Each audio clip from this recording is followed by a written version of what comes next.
રાજ્યના નાયબ મુખ્યમંત્રી હર્ષભાઈ સંઘવીએ વકીલ મિત્રોને સંબોધતા એક ભાવુક અને મહત્વપૂર્ણ અપીલ કરી છે। તેમણે પોક્સો કેસોમાં પીડિત દીકરીઓને ન્યાય અપાવવા માટે બાર કાઉન્સિલ અને વડીલોના સહયોગની માંગ કરી છે। બાર કાઉન્સિલ દ્વારા આયોજિત એક કાર્યક્રમમાં જૂના મિત્રો સાથે મુલાકાત કરાવવા બદલ આભાર માનતા પ્રારંભ કરતા સંઘવીએ જણાવ્યું હતું કે પહેલા દરરોજ અહીં ચા પીવાનો અવસર પ્રાપ્ત થતો હતો।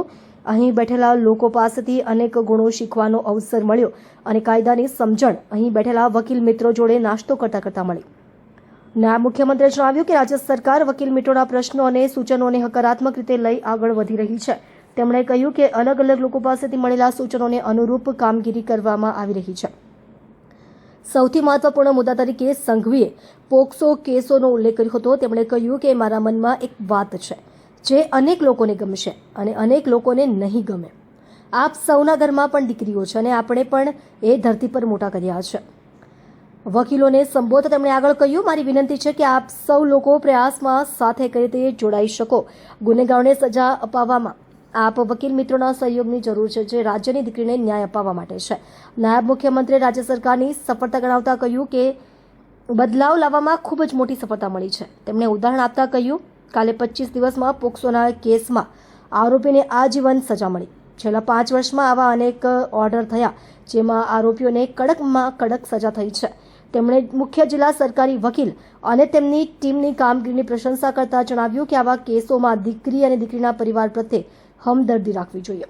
સંઘવીએ સ્પષ્ટ સંદેશ આપતા કહ્યું, કોઈ આરોપીને બચાવવા કરતાં પરિવારની દીકરીને ન્યાય અપાવવાનો વિચાર કરીએ। આપણે આપણા શહેરમાં 0 પોક્સો કેસોમાં સફળતા મેળવીશું। વકીલોને વિવિધ માંગણીઓ અંગે વાત કરતા નાયબ મુખ્યમંત્રીએ આશ્વાસન આપ્યું કે સરકાર આ બાબતે હકારાત્મક વલણ ધરાવે છે અને યોગ્ય નિર્ણયો લેવામાં આવશે।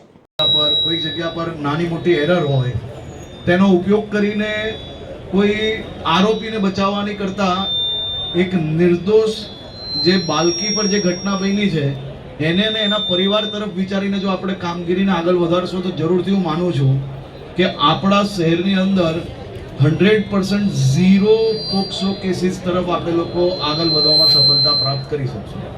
પણ એમાં તમારી મદદથી આ કામગીરી વધારે ઝડપથી થઈ શકે એમ છે।